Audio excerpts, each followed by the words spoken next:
भले कम हो, लेकिन आपका मन, शिवरात्रि आ रही है। महाशिवरात्रि की अद्भुत महिमा है।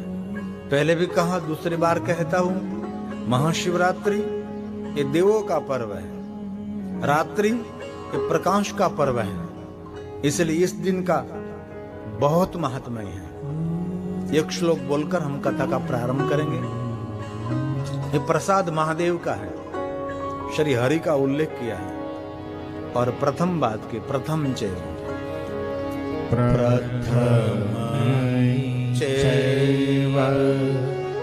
यामे च स्थापितं पार्थिवं हरे। ये हरि का नाम है, ये विष्णु का उल्लेख है।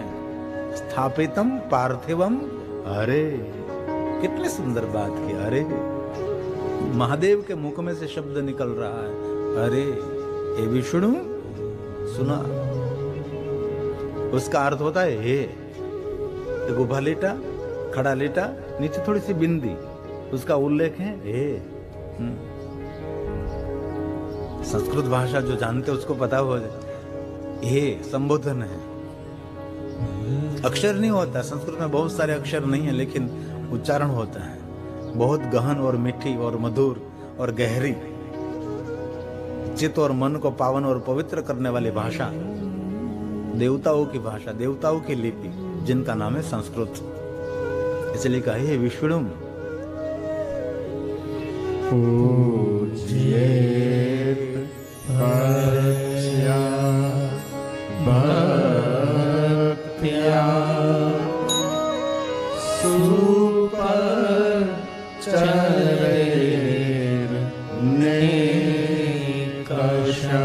अनेक उपचारों के द्वारा प्रथम पहर में जो पार्थिव लिंग की स्थापना की है, उनकी पूजा करें जो आपके पास है।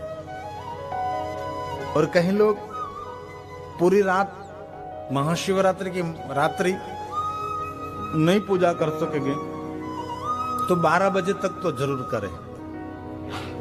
ये भी न हो सके तो संध्या के समय तो जरूर शिव जी का दर्शन अर्चन पूजन विशेष प्रकार से करें। महाशिवरात्रि मानव जात के लिए पाप को नाश करने वाली रात्रि है, ज्ञान और विद्या देने वाली रात्रि है, उन्नति और प्रगति और प्रतिष्ठा देने वाली रात्रि ये महाशिवरात्रि है। इसलिए बुद्धिजीवी मनुष्य को ये महाशिवरात्रि कभी छोड़नी नहीं चाहिए। उस दिन अन्न ग्रहण नहीं करना चाहिए, फल का आहार करें और पूरा दिन मौन रहकर महादेव को अपना चित्त मन जीवन अर्पण करने का संकल्प करें। ये महाशिवरात्रि ये देवताओं का पर्व है। इस दिन स्वयं इंद्रपुरी में विशेष प्रकार से महादेव की पूजा करते हैं। विष्णु महाशिवरात्रि के दिन तो जरूर 108 नाम महादेव का लेना चाहिए। वो कोई कठिन नहीं है, इतने सरल नाम है। इस नाम बोलते बोलते भगवान महादेव को पंचामृत और 5 द्रव्यों से भगवान शिव की पूजा करें। ये महादेव की आज्ञा है। ये स्वयं शिव बोले हैं।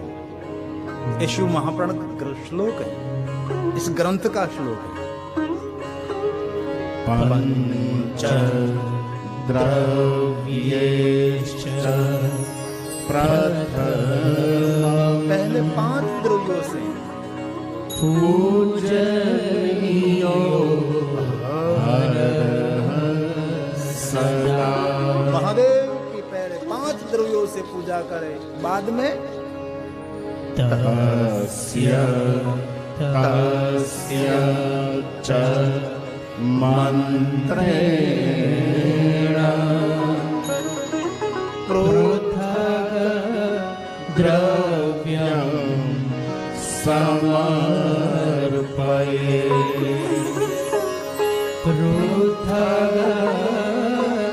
द्रव्यं समर्पये। कितनी सुंदर स्पष्ट बात की है। तस्य तस्य च मंत्र है, अलग अलग मंत्रों से सब द्रव्य भगवान शिव को अर्पण करें और पृथक अलग अलग द्रव्यों अलग अलग मंत्रों से महादेव की पूजा करें, लेकिन पहले पंचामृत से भगवान शिव जी की पूजा करें। ये महादेव ने कितनी सुंदर रीत दिखाई है, कैसे पूजा की जाए। बहुत लोगों को भगवान की पूजा करने की भी इसके पास कोई रीत कोई पद्धति नहीं होती, उसकी एक परंपरा होती है, पूजा की परंपरा। सब लोगों को तो पता हो न हो, लेकिन जो शिवालय में है, जिनको शिवालय में अवसर मिला है, उनको तो जरूर सब बातों का पता होना चाहिए। कैसे भगवान की पूजा करें, सुबह की पूजा कैसे होनी चाहिए, दोपहर की पूजा कैसे होनी चाहिए, और संध्या समय भगवान शिव की पूजा कैसे करनी चाहिए। बहुत लोग मैंने देखे हैं उसके पास कोई पद्धति नहीं है पूजा की। बड़े बड़े लोगों को भी देखा है हमने। बहुत समय पहले सूरत में हमारी कथा थी, तो कोई लेवा पटेल के अग्रणी थे, उसने मुझे एक संकेत किया था, कुछ ऐसा आप करो, हम व्यवस्था करेंगे उनकी। सभी शिवालय में जो जो पुजारी हैं उनको बुलाओ और विद्वानों को एकत्र करके मूल पद्धति पूजा की उनको ट्रेनिंग दी जाए। बहुत साल पहले मुझे कहा था, लेकिन ये मुझसे संभव नहीं होता, इसलिए मैंने अभी किया नहीं, क्योंकि मेरा विषय कथा का है। लेकिन जरूर ये टेम्पल मैनेजमेंट तो होना ही चाहिए। मंदिर की व्यवस्था कैसे होनी चाहिए, मंदिर में आने वाले भक्तों को कैसे सत्कार किया जाए, पुजारी की जो वर्तणूक है वो कैसे होनी चाहिए, ये बहुत महत्व की बात है। जो भगवान महादेव की पूजा करता हुआ जो पुजारी है वो कैसा दिखाई देना चाहिए, वो कैसा होना चाहिए। ये मंदिर है, ये शिवालय है, शिव जी का द्वार है। अरे कोई 3 स्टार, कोई 5 स्टार, कोई 7 स्टार होटल में जाओ तो भी उसकी कोई सिस्टम होती है, उनके अंदर काम करने वाले लोग कैसे होते हैं, उसका मैनेजर कैसा होता है, ग्राहक आते उनका स्वागत करने वाला व्यक्ति कैसा होता है, उस पर डिपेंड करता है। तो ये तो शिवालय है, इनमें भी कुछ ऐसी सुंदर सुविधा व्यवस्था और सुंदर एक अलग सी रीत होनी चाहिए, जिनको कहते हैं टेम्पल मैनेजमेंट। लेकिन नहीं है, गुजराती में कहूँ तो आड़े धड़ चाले બધું છે, कोई पद्धति नहीं, कोई कुछ भी नहीं। हम विदेशों में जाते हैं, बहुत सारे देश में तो हमारे सनातन हिंदू टेम्पल में लोग कहते हैं कि कम लोग आते हैं। लेकिन इस सनातन हिंदू टेम्पल का मैनेजमेंट कौन करते हैं? कोई साधु नहीं, कोई ब्राह्मण नहीं, जिनको पता नहीं ये क्या है। वो लोग उनके प्रेसिडेंट होते हैं, मंदिर का प्रेसिडेंट। हमको भी उनकी खुशामद करनी पड़ती है, कुछ भी उसको मालूम नहीं होता क्या किया जाए, क्या करना चाहिए, और हम ज्यादा शिकायत करते। मंदिर में लोग बहुत कम आते हैं।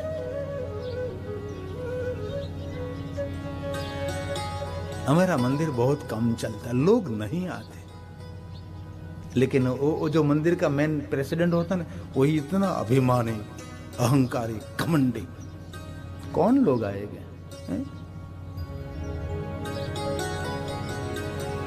ऐसे मंदिर नहीं चलता। हम बहुत छोटे छोटे थे उम्र में, वैसे तो जन्म से ही हम महान है ही, मैं 10 नाम हूं, गौरव है हमारा।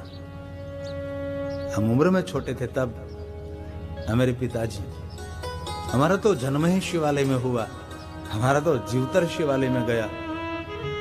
तो मेरे पिताजी जो दर्शनार्थी आते थे उसको इतना सत्कार करते थे, उनको इतना आदर करते थे, और खुद वो मिट्टी पर बैठते थे। जो आते थे ना, उसको ऊपर बैठाते थे, सुंदर छद्दर तकिए बिछाकर उनका आदर करते थे। ऐसी अलग से एक रीत उनके पास थी। लेकिन जरूर इनमें कुछ तो, शिवालय में तो कुछ तो बुद्धिजीवी लोगों को कुछ ध्यान देकर कुछ न कुछ करना चाहिए। मैं यहां से प्रचार करते करते लोगों को शिवालय तक पहुंचा रहा हूं, लेकिन शिवालय वो पहुंचेगा वहां से जिम्मेदारी शिवालय संभालने वाले शिवालयों की पुजारी की रहती है। अभी माक्षर मास आदर नक्षत्र था तो हमने थोड़ी सी हिट दी और सोशल मीडिया में इतना जोर जोर से मैंने कहा भी था, मेरे जीवी गोस्वामी से लेकर जो मेरे साथ थे उनको मैं तो बहुत प्रचार करना है। और लाखों लोग शिवालय पहुंचे, हर शिवालय में दीपमाला प्रज्वलित हुई, लेकिन कहीं कहीं शिवालय में ताला था, क्योंकि शिवालय संभालने वालों को पता नहीं था कि ये दिन क्या है। कहने में दुख हो रहा है, कहीं के पुजारियों को भी पता नहीं था और पूछने लगे ये लोग क्यों आ रहे हैं आज। जिन पंथ में हम हैं, इस पंथ का पूरा पूरा मार्गदर्शन और आपका दर्शन होना चाहिए, लेकिन बहुत कुछ बाकी है। तो ये शिव महापुराण के सभी श्लोक हैं। अब उनके आगे श्लोक में महादेव जी कहते हैं, फिर इस प्रकार जलधारा चढ़ाए, जो आपने पंचामृत 5 द्रव्यों से पूजा की है, उनके बाद जलधारा का अभिषेक करें। तो कई लोग नहीं, शिवालय में हम देखते हैं तो दूध चढ़ाकर चले जाता है, दूध ऐसे ही पड़ा रहता है। पंचामृत चढ़ाकर चले जाते हैं, पंचामृत ऐसे पड़ा रहता है, माखी मच्छर ये ऐसे कितना गंदा हो जाता है वातावरण और दुर्गंध मारती। इसलिए यहां भगवान ने कहा पंचामृत के बाद, दूध चढ़ाने के बाद, 5 द्रव्य चढ़ाने के बाद जरूर भगवान महादेव को जल चढ़ाना चाहिए। क्यों? ये जो द्रव्य है वो धुल जाए और द्रव्य ऊपर से उतर जाए। कितनी छोटी छोटी बात स्वयं भगवान महादेव जी बोल रहे हैं। ये शंकर भगवान ने कहा है, तच्चा द्रव्यं समर्पयेय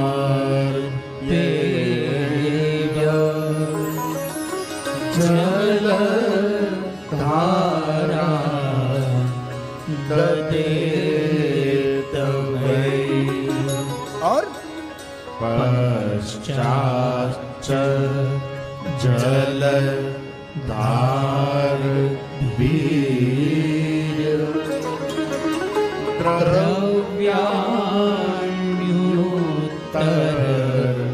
द्रव्याण्युत्तरयेत बुधः। जो द्रव्य महादेव को अर्पण किया आपने, पंचामृत, अलग अलग द्रव्य, इस सभी द्रव्य जलधारा करने से उतर जाएगा नीचे।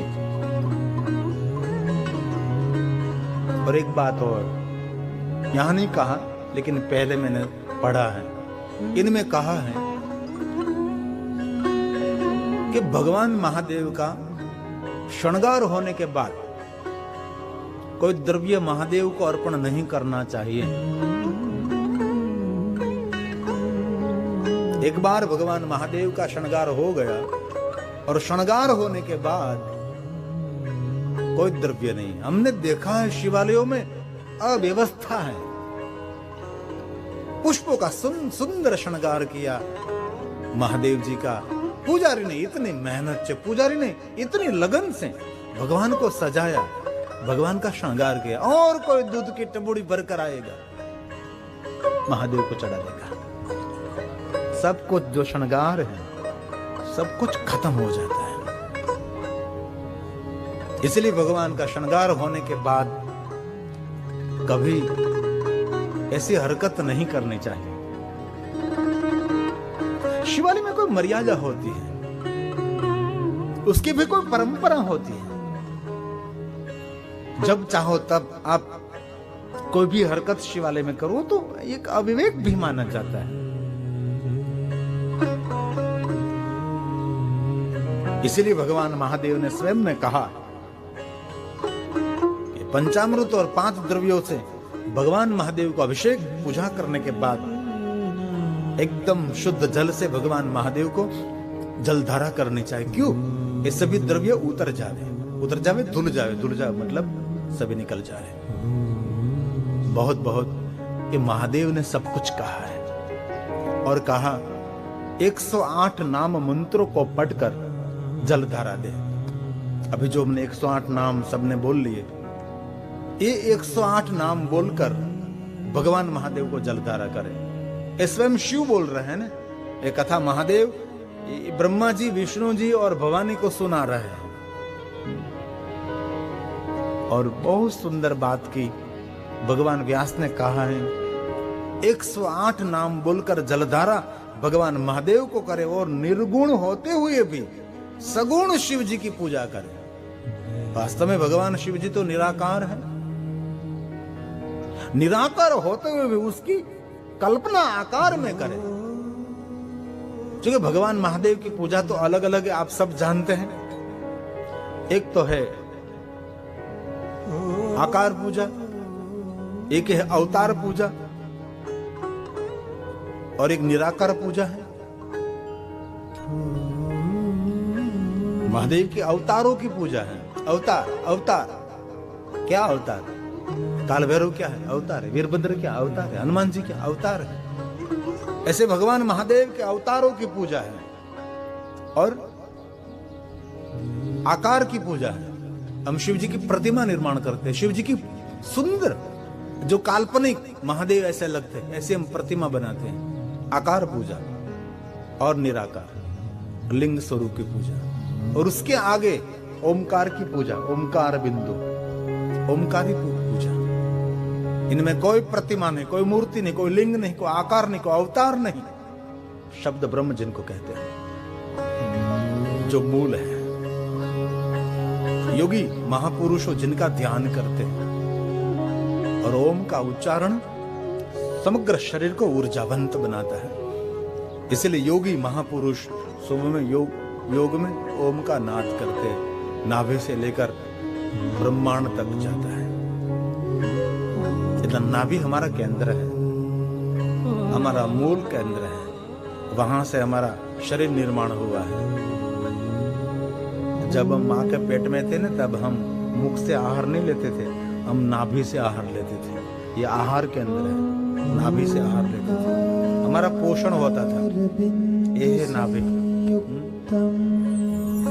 शरीर का जो मध्य भाग है।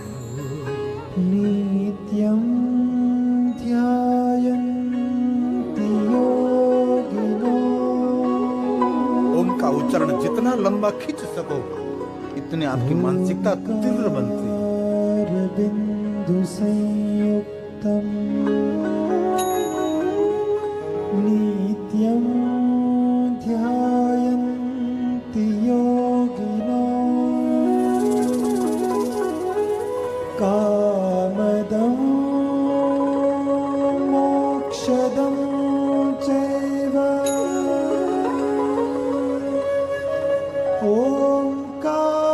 ओंकाराय तनो नमः।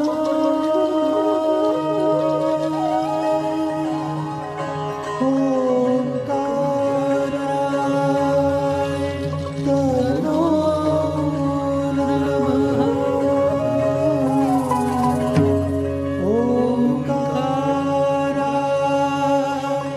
तनो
बात को ध्यान में रखते हुए महाशिवरात्रि निमित्त जो भगवान व्यास जी ने महिमा गाई है ये अद्भुत है। अब भगवान व्यास बोल रहे हैं शिव जी के बारे में निर्गुण होते हुए भी सगुण रूप में उनकी कल्पना करें। ये बात शिव महापुराण ग्रंथ की है। पहले का 108 नाम महादेव की पूजा के लिए बहुत महत्व का है और एक एक श्लोक महादेव की पूजा है, एक एक श्लोक शंकर जी का आराधन है।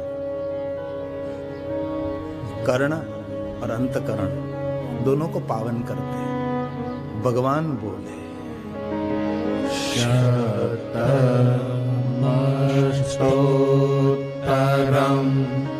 मंत्रं पठित्वा जलधारया पूज्येश्च शिवं तत्र निर्गुणं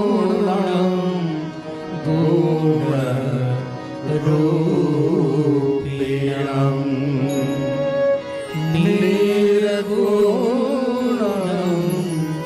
गुणरूपिणं।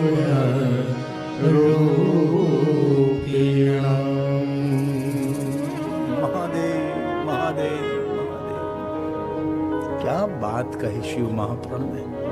हम भी ये पहली बार श्लोक गा रहे सभी, क्योंकि हम जाहिर कथा करते थे तो इसमें तो इतनी गहराई से कथा नहीं कर सकते थे, लेकिन ये अवसर मिला है तो एक एक बात को ध्यान में रखते हुए मेरे महादेव जी के जो परम भक्त हैं उन तक एक संदेश पहुंचाने का मुझे अवसर मिला है। और आदर के साथ ये भगवान महादेव की कथा मेरे महादेव के भक्तों के कान तक नहीं हृदय तक पहुंचाने का हमारा एक प्रयास है। अब दूसरी बात, यहां कहा 108 नाम मंत्र बोलकर भगवान शिव जी को जलधारा करें। भगवान शिव जी निर्गुण है, लेकिन सगुण रूप में भगवान महादेव को देखें आप और उनकी पूजा करें। बाद में बहुत महत्व की बात, गुरु द्वारा प्राप्त शिव मंत्र से महादेव की पूजा करें। आपके सदगुरु ने आपको क्या मंत्र दिया है ये आप ही जानते हैं ना, क्योंकि आपने गुरुदेव ने जो मंत्र दिया आपको और कोई नहीं जानता ना, आप स्वयं जानते हैं। ये गुप्त रहता है मंत्र, जो गुरुदेव के मुख से लिया मंत्र जो गुप्त मंत्र है। इसलिए यहां कहा ये कुछ भी आपसे न हो सके तो गुरु द्वारा प्राप्त शिव मंत्र से महादेव की पूजा करें, अथवा नाम मंत्र से सदा शिव जी की पूजा करें। नाम मंत्र मतलब महादेव महादेव महादेव महादेव, शिव शिव शिव शिव शिव, कोई भी नाम से भगवान। और कुछ भी ना हो तो मेरे पास दुनिया का श्रेष्ठ मंत्र, सभी मंत्रों का राजा, सभी मंत्रों का पिता, जिनको कहते ओम नमः शिवाय, उनसे सब कुछ कर सकते आप। नमः शिवाय। और दिल से याद रखिए, इस मंत्र से कोई महान मंत्र है ही नहीं, और महादेव से कोई श्रेष्ठ देव भी नहीं है। नमः शिवाय। अन्य पुराण में, शिव महापुराण में इस पंचाक्षर मंत्र की बहुत श्रेष्ठता है। विद्वानों ने भी इस मंत्र का स्वीकार किया। अन्य कठिन मंत्रों में कभी उच्चारण की गलती हो सकती है, स्वर की गलती हो सकती है, लेकिन ये पंचाक्षर मंत्र इतना सरल और सिद्ध है, इनमें कोई गलती नहीं हो सकती। एकदम सामान्य मनुष्य भी बोल सकते हैं नमः शिवाय। ये मानव जात के लिए है। पुरुष बोले ओम नमः शिवाय, नारी बोले नमः शिवाय, अथवा बोले श्री नमः शिवाय, अथवा हम सब बोले ओम शिवाय नमः। कोई भी तरीके से आप बोल सकते हैं, मंत्र फल समान देता है। ये श्लोक भगवान महर्षि वेदव्यास जी का प्रसाद है। बहुत सुंदर बातें की है। कितने मंत्रों की व्याख्या की, कितना कितना सुंदर सुंदर मार्गदर्शन किया। और हर व्यक्ति के पास गुरु मंत्र रहता है, ये बात कही है।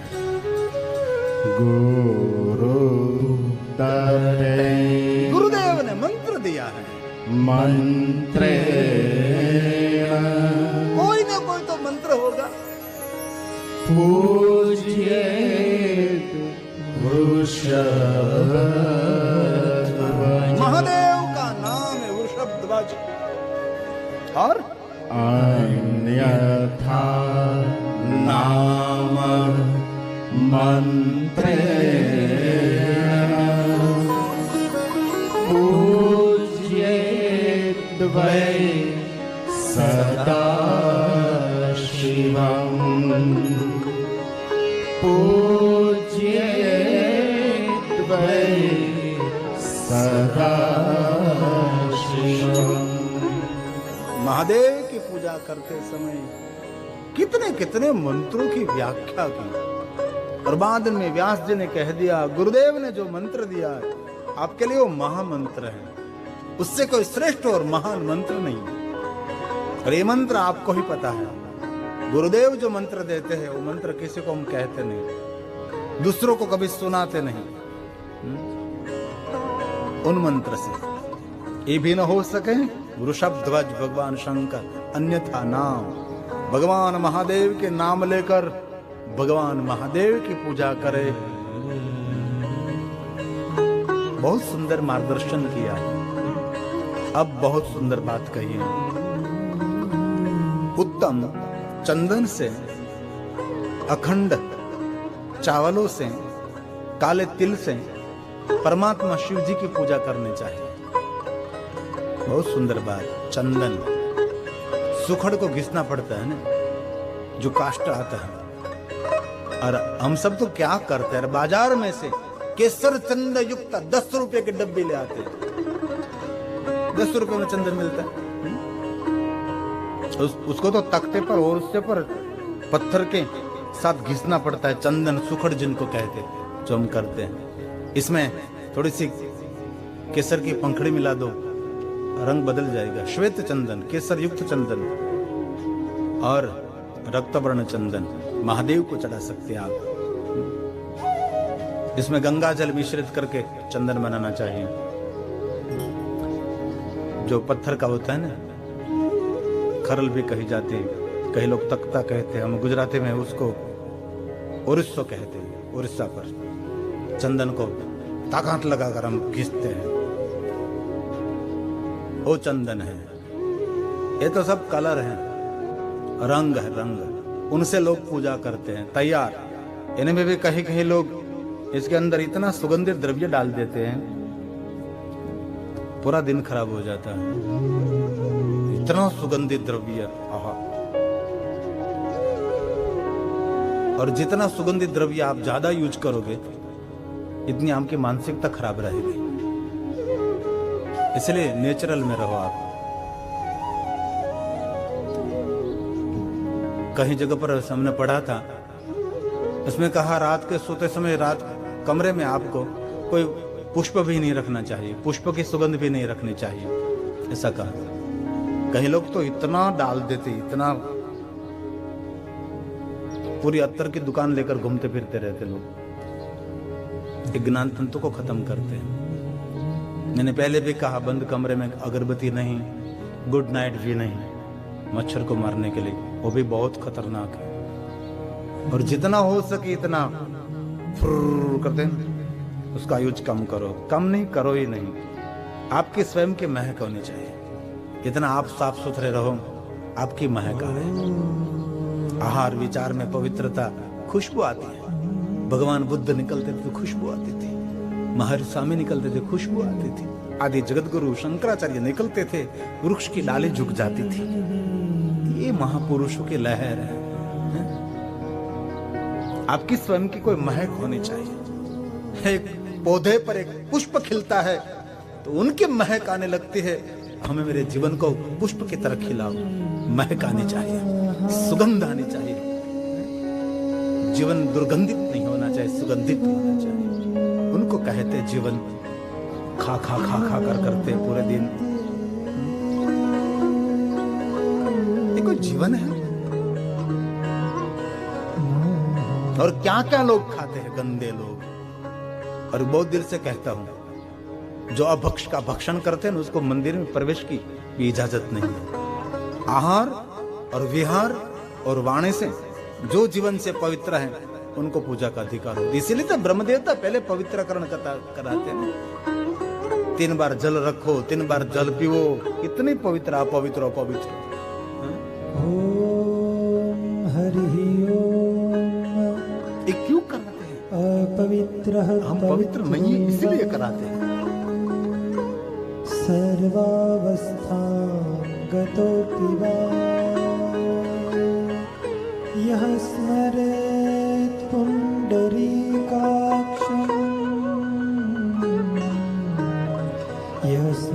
पुण्डरीकाक्षं सदा यप्यन्तरशजिः।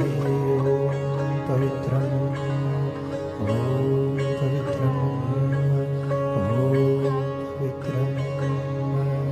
ओम श्री नारायण नमः। ओम श्री नारायण। भगवान नारायण को याद करके जल को पी लेते हैं। एवं ऋषि मुनियों की परंपरा है पवित्रता। इसलिए श्लोक में भगवान ने कहा, अखंड चावल, चंदन, काले तिल से भगवान की पूजा करें। वो कैसे करें? पहले पंचामृत, पंचद्रव्य, शुद्ध जल से सब धुल डालो। बाद में भगवान को चंदन लगाओ। बाद में अखंड चावल, अखंड बिल्व पत्र भी अखंड। एक बिल्वाष्टक का स्तोत्र है, अखंड बिल्व पत्र है, जो बिल्वाष्टक में है। महादेव को हम कुछ भी खंडित नहीं अर्पण करते ना। जलधारा अखंड, पुष्प अखंड, श्रीफल महादेव को अखंड अर्पण करते। क्यों? मेरा महादेव अखंडानंद है, जो निरंतर है, जो निरंतर प्रकाश देता है। चावल भी अखंड चावल महादेव को अर्पण करें।